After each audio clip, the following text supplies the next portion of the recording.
Sir ఇప్పుడు చూసుకున్నట్టయితే Visakha steel plant దాన్ని ప్రైవేటైజ్ చేయడానికి చాలా ఇంట్రెస్ట్ చూపెడుతున్నారు.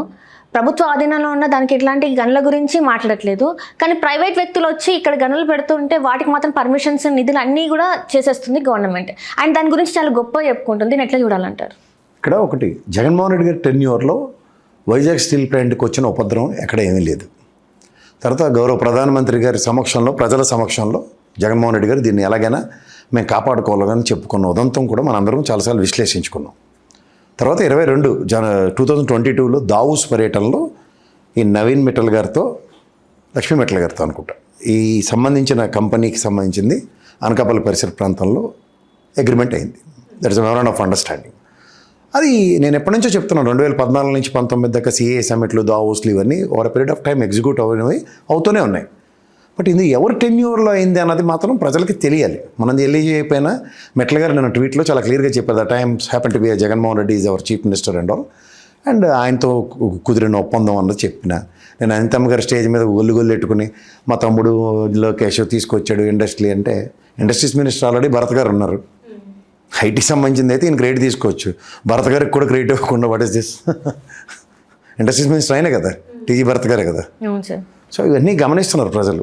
ఇవన్నీ ఫస్ట్ థింగ్ ఏంటంటే, ఎస్ మెయిన్ వైజాగ్ స్టీల్ ప్లాంట్కి ఆ రోజు బీఏఎఫ్ఆర్కి రెఫర్ చేసినప్పుడు కూడా గౌరవ ప్రధాని గారు, ఆ రోజు వాజ్పేయి గారు కూడా చాలా క్లియర్గా చెప్పారు, దీనికి ముడిసరికే ప్రాబ్లం అని చెప్పి ఆ రోజు ఓఎండీసీతో అనుసంధానించి ఇచ్చారు.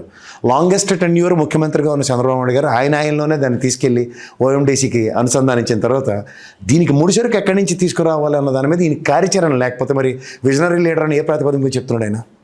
ఇప్పుడు మూల ప్రాబ్లం, దానికి సంబంధించిన మూలధన ప్రాబ్లం కూడా కాదు, ఒక మేజర్ ప్రాబ్లము దానికి ముడిసరుకు అన్నది గౌరవ ప్రధాని గారే ఆ రోజు అడ్రస్ చేసినప్పుడు, ఇంత విజనరీ కలిగిన ఈ లీడరు దానికి ముడిసరుకు దాంతో ఒక అనుసంధానించి శాశ్వతంగా ముడిసరుకు వచ్చే ప్రాతిపదిక ఎక్కడైనా తెరలేపబడిందా తెలుగుదేశం టెన్యూర్లో? హయ్యెస్ట్ స్టింట్ పనిచేసింది ఆయనే కదా. సో ఇవన్నీ మనం గమనిస్తూ ఆంధ్రప్రదేశ్ ప్రభుత్వం తరఫున ముఖ్యమంత్రిగా చేసిన చంద్రబాబు గారి coordination towards Vizag steel plant zero. వీలైతే అప్పుడే బీఎఫ్ఆర్కి రెఫర్ చేసి అది ప్రైవేట్ వాళ్ళు ఏదైనా పెట్టేసి ఇక్కడ ఐడిపిఎల్, హెచ్ఎంటీల్ లాగా దాన్ని సర్వనాశనం చేయడానికే దాని మీద శ్రద్ధ ఉంది.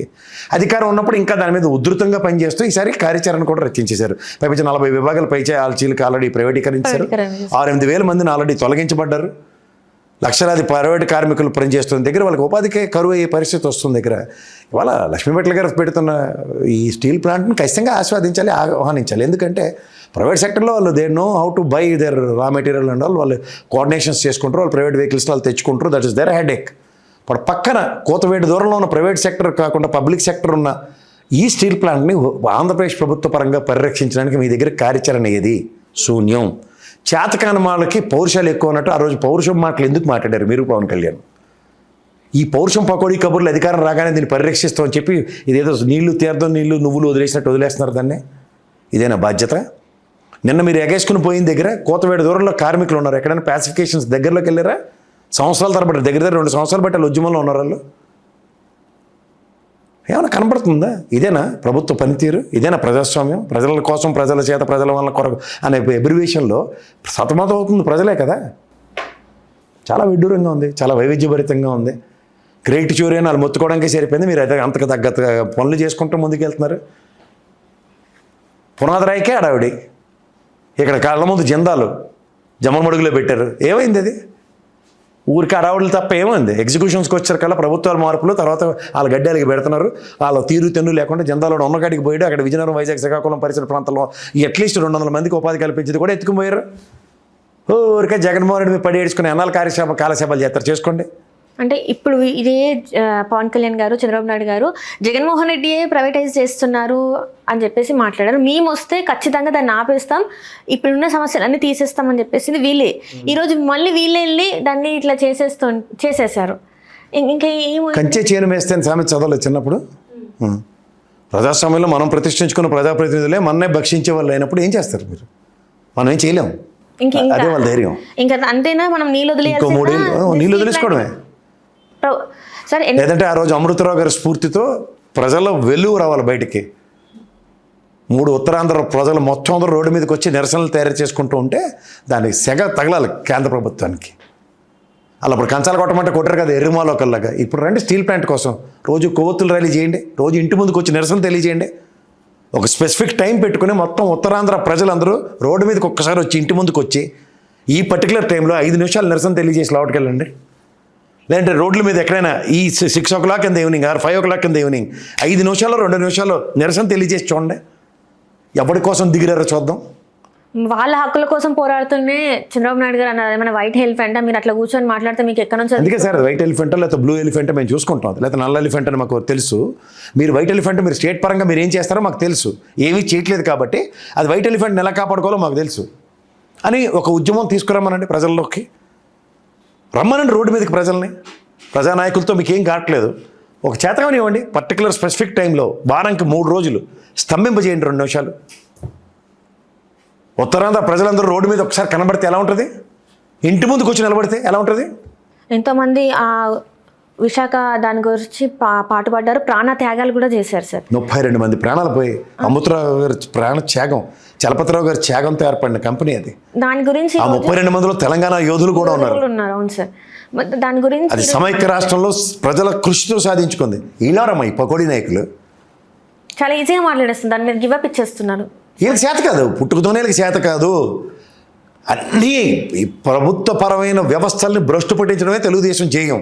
ట్రాక్ రికార్డ్ చెక్ చేసుకుని ఎవడైనా సరే 57 కంపెనీలు, నిజాం షుగర్స్, ఐడిపిఎల్, వోల్టాస్, ఎన్ని వోల్టాస్ అంట, ఆల్విన్, హెచ్ఎంటి, ఎన్ని.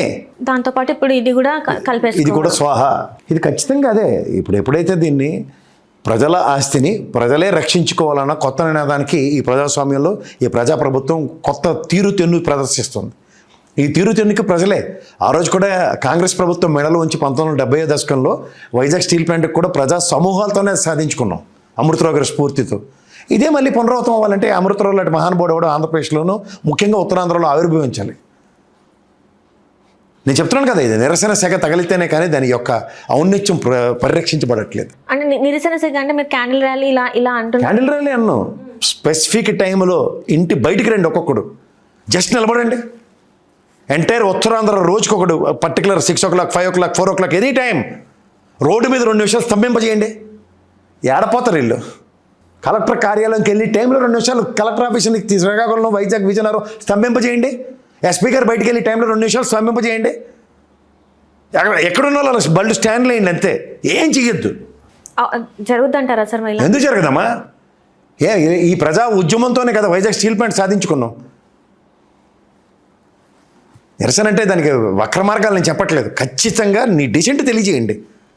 That's a pride, Uttarandhra pride Vizag steel plant. It is our duty to protect it. నాకు తెలిసేది ఒకటే మార్గం, ఇంకేం మార్గం లేదు. దానికి మరి తల వంచే అవకాశాలు ఉన్నాయంటారా? ఎవరి కోసం తల వంచరు. ప్రజాస్వామ్యంలో ప్రజల్ని కాదని వాడు ఎవడనుంటే దాని అబ్రివేషన్స్ మారిపోతాయి.